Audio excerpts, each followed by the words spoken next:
Dear students, welcome. Today in this module we will be discussing about plastic waste. Now you know plastic has occupied an indispensable place in our society.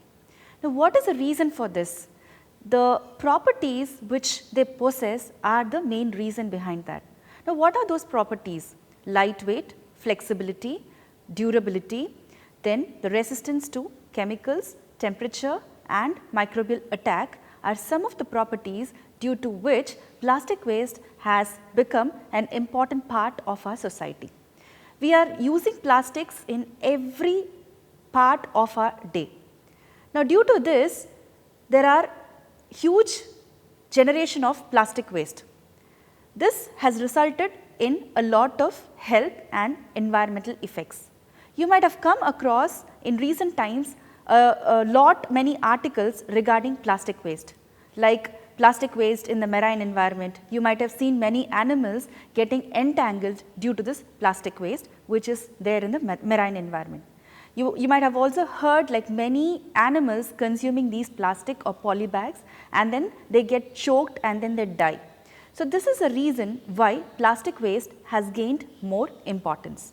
Now in this module we will be discussing about, we will define what is plastic, then we will see what are the classification, we will identify the different sources and then we will talk about the waste management aspect.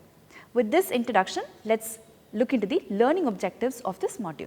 Now the learning objectives of this module would be to define what is plastic, what are the classification of plastic based on its thermal property and its size. Then we will identify the various sources from where plastics are generated. Then we will also discuss about certain health and environmental effects caused by the plastic disposal or unsafe dumping. Then we will discuss about the different plastic waste management, where we will discuss about the many different treatment options which are available. Now plastics, as I told you earlier, they are one of the most widely used material in the world. They occupy an indispensable part due to their properties like flexibility, durability, lightweight, easy to carry and they are resistant to chemicals, light, heat, temperature, then microbial attack, etc. Now they are generally polymers of high molecular weight and they are prepared from three main sources like petroleum, coal and cellulose. Now IUPAC defines plastic as polymeric material that contain other substances to improve performance or reduce the cost. Majority of plastics contain organic polymers formed from chains of carbon or in addition to oxygen, nitrogen or sulfur. Now plastics are classified into different types based on their thermal property as well as on size. Now based on thermal property, they are classified into three types. One, thermosets, thermoplastics and elastomers. Now thermosets are very hard and they are tight meshed branched molecular structure. Now once they are shaped into a proper form, they cannot be reshaped even after heating. Now the second type is your elastomers. These are plastics that have a cross-linked structure with loose mesh than the thermosets. They possess property of elasticity. Now once the elastomers that are shaped, again they cannot be reshaped upon heating. Example is your automobile tires. The third type based on thermal property is your thermoplastics. They have a linear or branched structure which are very flexible even at ordinary temperature. Their molecular structure determines their strength and thermal behavior. Now they undergo a lot of chemical changes while you heat them and they can be molded and remolded again and again. Examples are your polythene, polyvinyl chloride, your polybags are also one example of this thermoplastics. Now based on size, plastics are classified again into three types. One, macroplastics, where the size is greater than 20 mm in diameter.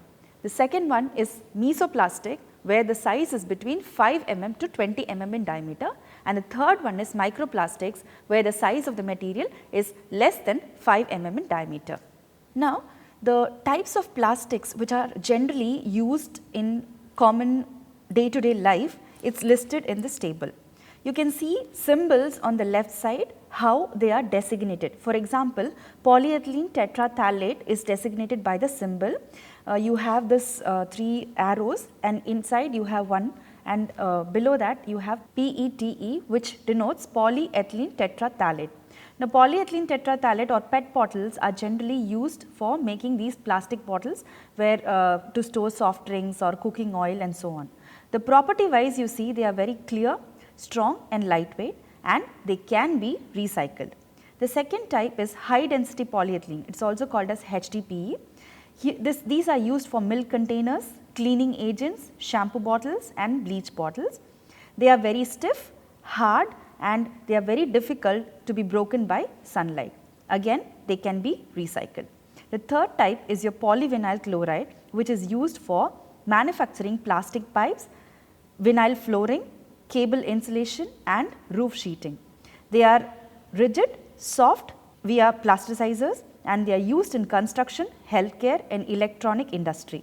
Often they are not recycled because of their chemical properties. However, sometimes you do local recycling for polyvinyl chloride. The fourth one is your low density polyethylene, also called as LDPE. These are used in manufacturing plastic bags, food wraps, where bread, fruit, vegetables are packed.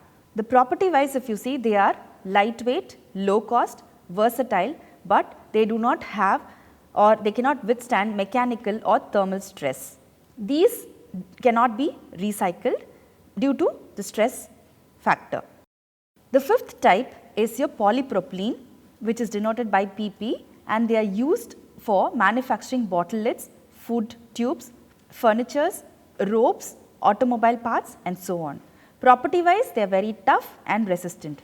They act like an effective barrier against water and chemicals. Now, what about the recyclable quality? They cannot be recycled and often they are not recycled, and again you can do certain local recycling. The sixth type is your polystyrene, where it is denoted as PS, and they are used for manufacturing food, takeaway containers, plastic cutleries and egg trays.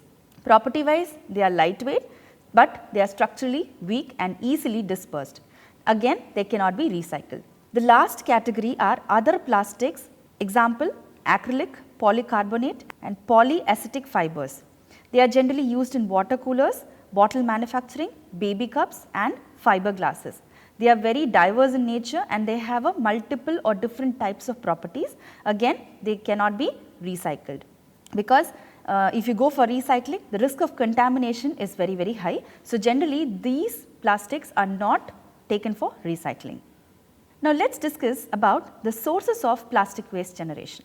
Now, as I told you earlier, plastics are being used in everyday life, in every aspects of your life, starting from your bathing items to your food items. Everything comes now in a plastic wrapped packs. Now, there are many different categories of plastic waste from where the plastic waste is generated. This pie chart shows the different percentage of waste generated from different sectors. In this, you can see the maximum of 18.6% comes from the confectionaries like your chips packs, Lay's, Kurkure, all these packs contribute 18.6%. Then comes your bottles, caps and lids, which contributes to 11.9%, followed by PET bottles where you have 10%. The other category, the other plastics, they occupy next place, that is 8.5%. These supermarket retail bags, straws, they contribute 7.4 and 7% respectively. The garbage bags are 6.7%. Plastics from packaging industry, it contributes to 6.7%. Food bags 5.2%. Then you have these juice bottles, water soft drink bottles, that contributes to 3.4 and 2.6%. Likewise, food containers, milk bottles and pack rings, they contribute 1.7, 1.6 and 1.4% respectively. Even the cigarette lighter contains plastic and they contribute 1.2% of plastic waste generation. Different industries that use or consume plastic for their different purposes. In this pie chart, if you see, the maximum amount of plastic is used by the packaging industry, which contributes to 42%, followed by your consumer products, where around 24% of plastics are consumed. Then comes your building and construction industry, where 14% of plastic is used, and then is your industrial goods, where 13% of plastic is used. Others contribute 7% of plastic. Now, let us discuss about the effects of plastic waste. Now, plastic waste, as I told you earlier, they are being used on a larger scale without even realizing what are the effects that they are causing to the environment. They are just disposed of into the open area. Now, let us discuss about certain health and environmental effects that they cause. First, plastics reduce the fertility of soil. If you see, when these plastics are there, plants do not grow because these plastics block the absorption of nutrients and water in them. Then they emit, when they are just disposed of in a landfill or in an open area, they keep continuously emitting the volatile organic carbon. Again, this becomes an air pollutant. Also, during plastic incineration, during burning or incineration process, a lot of gaseous pollutants are released, like your carbon dioxide, carbon monoxide, your SOx, they are released, and again they act like a major air pollutant, and they cause a lot of respiratory disease. You have respiratory problems, asthma, all these things will occur. Now, also during the burning of plastics, certain carcinogens like your dioxins and furans are released during the incineration process or burning process. Again, they affect your body. Also, when you see a huge dump or a pile of plastic waste, generally it influences or affects the aesthetic of that particular area and hygiene of the area. When these plastics are thrown into the drains or sewer networks, they block them and choke them, and as a result a chaos is created. Now, when these pollutants are dumped or when they enter into the water bodies, they contaminate them. They also contaminate the surface water as well as the groundwater. Health wise, these plastics, when they are dumped in the soil or water body, through the food chain it enters into the different components of the ecosystem, starting from your abiotic components like the soil, water, and the biotic components, all living organisms. Now, you must have also heard about the animals eating these polybags, and the polybags gets choked, or then the digestion does not occur and they get choked in the digestive system, and at the end the animals die. Also, in the marine environment you can see a lot of animals, especially turtles, that get entangled with a plastic bag around their neck. This suffocates, chokes them, and at the end they die. The diseases as such, if you see, they cause a lot of diseases, starting from your birth defects, cancer, ulcer, thyroid problems, also the nervous system problem, and entire immune system is affected. Dear students, in the first part we discussed about what is plastic. We defined plastic, we saw what are the properties, then we discussed the classification of plastics based on the thermal property as well as on the size. Based on thermal property, we discussed about thermosets, thermoplastics, and elastomers. Then based on size, we discussed about micro and mesoplastics. Then we discussed about the various different types of plastics and their properties, whether you can recycle them or not. Then we started discussing about from where does this plastic actually come from. So, then we saw a pie chart where it showed like what are the different sectors that contribute to the plastic pollution. Then we also saw what are the different sectors that consume major amount of plastics. There we saw the packaging industry consumes more amount of plastics. Then we started discussing about the different health effects that are associated with the plastics. Also, we discussed about the various environmental effects that the plastic dumping causes. Now, in the part 2, we will discuss about plastic waste management. There, we will be discussing about recycling, incineration, pyrolysis, and landfill dumping. Under plastic waste management, recycling is one of the major management step which you can consider for plastics. Recycling is a combination of several technologies that are carried out on waste plastic, especially to produce a secondary raw material. It is different from reuse because the material they do not return for remanufacturing. The concept of recycling can be broadly defined as recovery of material from waste for the purpose that would otherwise require the consumption of virgin resources.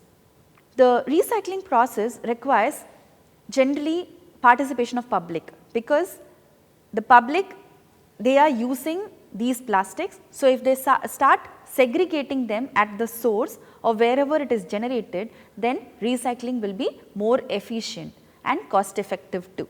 So, the recycling process requires participation of public for the separation of waste material at the initial stages.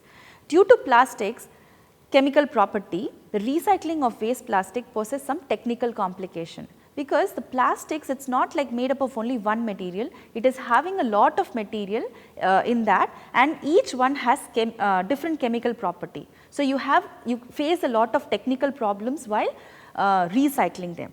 Now, efficient collection and separation of waste plastics again leads to enhanced recycling efficiency. Now, as I told you earlier, plastic is made up of a wide variety of resins or polymers with different chemical characteristics.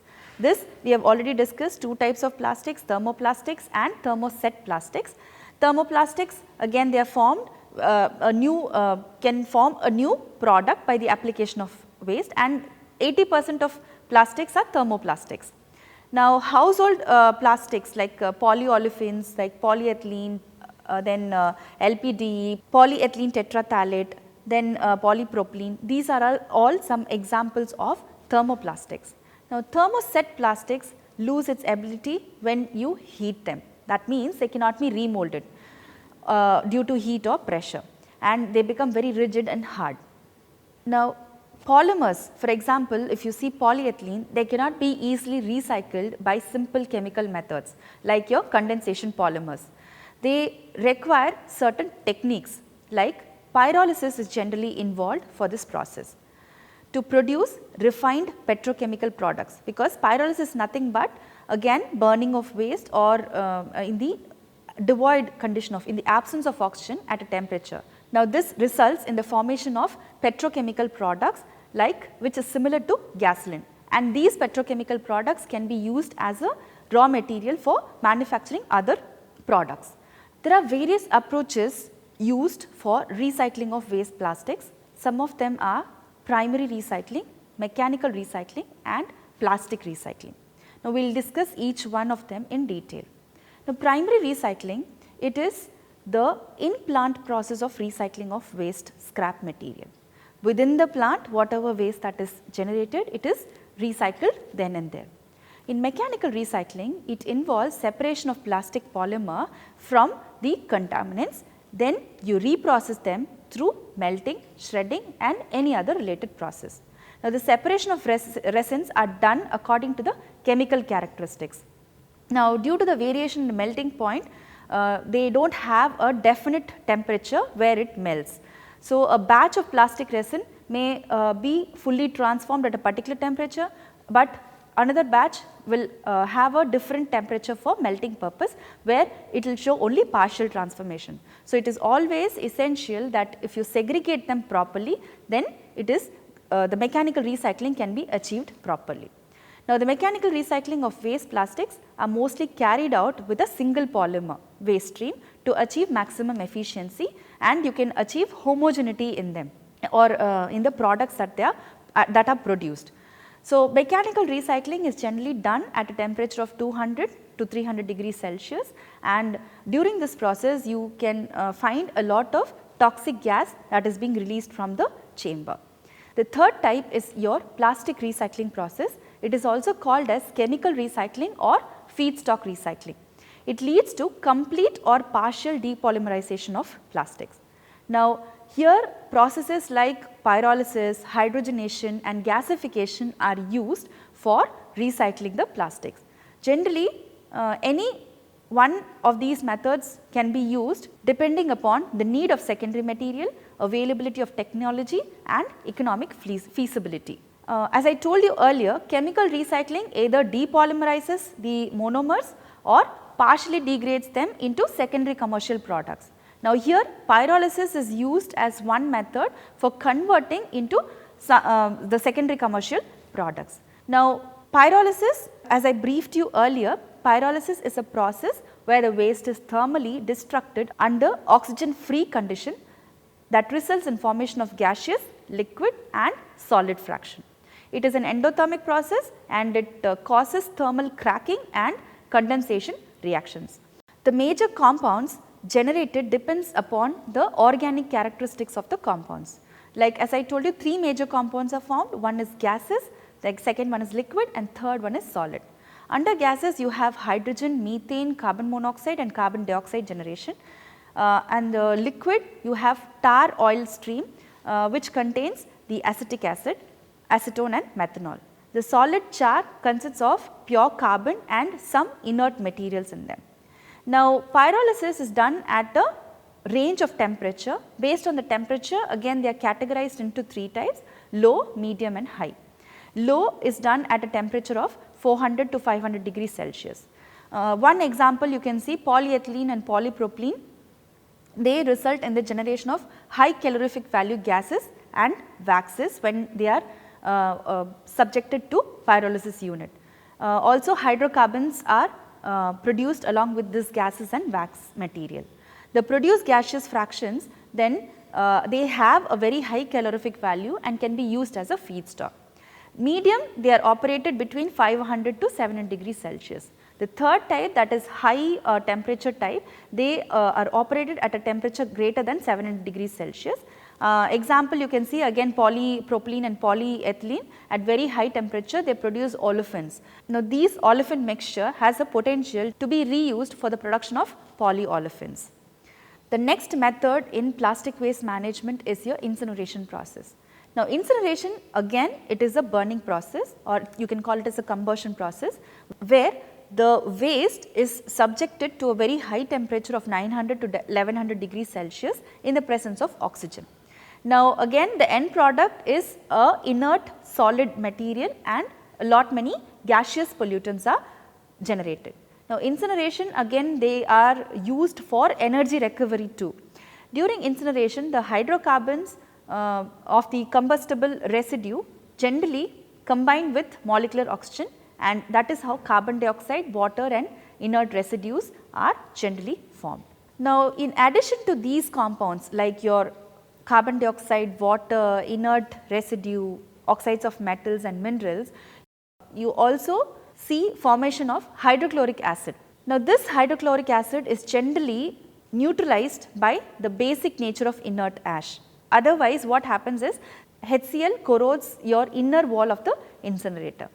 To also you can reduce or neutralize the HCl production by applying lime and avoid corrosion. Now, dioxins, furans and PAH like polyaromatic hydrocarbons are also produced at temperature of 300 degrees Celsius. Now, at a temperature of 700 to 900 degrees Celsius, polymers undergo complete combustion by chemical degradation method. The dioxins furan precursor reacts in the presence of this ash to form new dioxins and furans, which is little harmful for an incineration process. Now, incineration process is associated with a lot many advantages and of disadvantages. Advantages as such, if you see, they require a very less area, they are used for energy generation. It reduces the volume of waste by 90% and by mass it reduces by 75%. Now, immediate disposal without waiting for slow biodegradation process is another advantage of the incineration process. Disadvantage as such, if you see, it is very energy intensive because you use a very high temperature, and the gaseous pollutants as such, if you see, for example, your carbon dioxide, carbon monoxide, oxides of sulfur, oxides of nitrogen, they are harmful because when they are released into the atmosphere, they are going to pollute the air. To avoid these air pollution problem, you can have air pollution control device to stop these gaseous pollutants. Sometimes fly ash is also generated. Again, to control that, you can have certain particulate matter control devices like your ESPs, electrostatic precipitators, cyclone separators, etc. The last method under plastic waste management is your landfilling. You can also call it as a disposal option. Now, landfills are engineered structure. They contain your waste and they avoid contamination of the environmental matrices. Like for example, you have a proper liner at the bottom, at the sides, so that the leachate or the watery liquid that comes out from the waste material does not enter into the soil, and through soil it does not enter into the groundwater, and during surface runoff is also avoided and it does not pollute your surface water bodies. On top, you cover it again with polymer and a soil layer, so that the rainfall does not enter into the waste that is loaded into the landfill. So, as a result, the generation of leachate is minimized. Also, the exposure to the air is minimized. So, as a result, all different environmental matrices like your water, soil, air are protected when you load the plastics into a controlled landfill. The reactions whatever occurs, the plastics, how it undergoes or what are the degradation as such, if you see, the plastics are very resistant to microbial attack and they remain in the environment for a long period of time. In landfills, they undergo different process like your chemical degradation, thermal degradation, photo degradation and biodegradation. Chemical due to action of certain chemicals, thermal due to exposure of heat, photo degradation is due to exposure of sunlight, and biodegradation is by the action of microorganisms. The principal mechanism for biodegradation of high molecular weight plastic polymer is basically enzymatic oxidation or hydrolysis. It creates certain functional groups which further improves the hydrophilicity of the plastics. Now, these functional groups makes the plastic resin more prone to gradual degradation to its monomers through enzymatic actions of several microbes. That means the polymers are broken down or it is attacked by the microorganisms and they attach certain functional groups to this polymers. Now, these functional groups increase the hydrophilicity of plastics, which will favor hydrolysis. Then they will be broken down into monomers, and now the monomers will be easy for the bacteria or any other microbes to digest by applying its enzymes. The monomers are further mineralized to carbon dioxide and water under aerobic condition, and along with this, if methane carbon dioxide is produced, then it is under anoxic condition. Generally, if you see, these traditional plastics does not undergo biodegradation and they disintegrate into tiny particles which eventually get liberated and contaminate the groundwater. Now, let us discuss about some of the recent approaches which are being used or developed for plastic waste management. The plastics can also be used as a fuel in cement kilns. So, this is one recent approach where application of plastic as a fuel in cement kilns. Now, as you know, plastic has a very high calorific value or heating value. So, they can be used along with other fuel material to in cement kilns. Now, it is one of the effective way by which waste can be reduced, I mean the plastic waste can be reduced. Now, due to extreme temperature that occur inside the cement kilns, you do not have any toxic gas generation, again which is very good. Now, waste plastics, as I told you earlier, they have a very high calorific value and they are suited for burning chlorinated plastics, example your PVC. Here, when you do this, HCl and chlorine gas produced can be easily neutralized.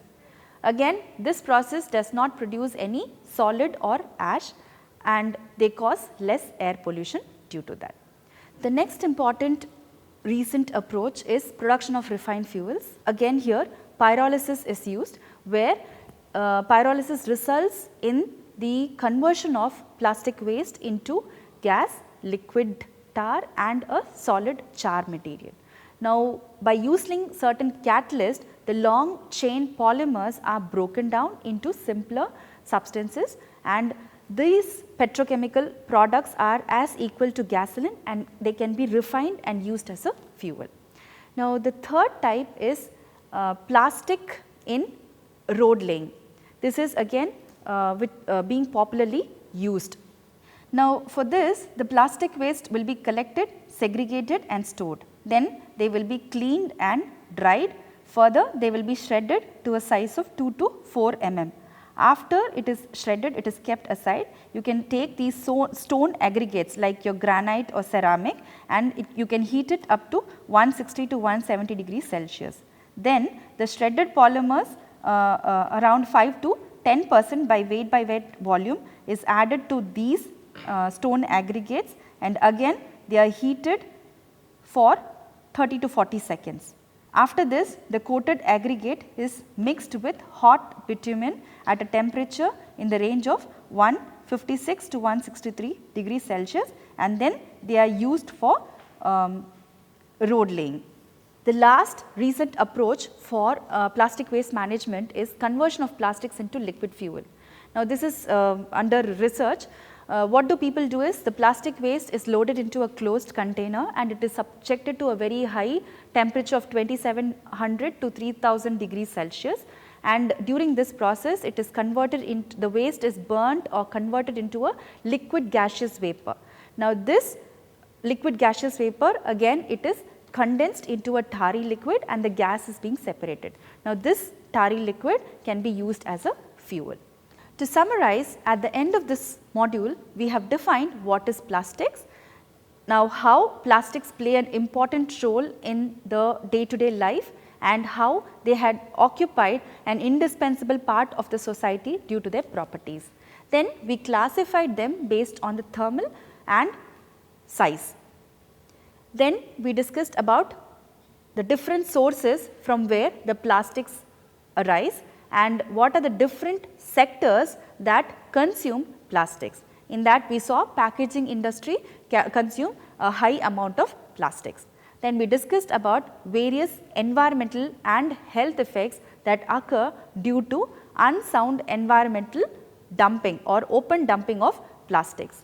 Then we started discussing about the plastic waste management. Under that we discussed about conventional methods of plastic waste management like your recycling, where we discussed about mechanical plastic recycling and primary recycling. Then we discussed about the second method like incineration, then about the disposal option landfills. Then we also discussed about certain new and alternate approaches which have come in waste management of plastic. I hope this module would have been of help to you. Thank you.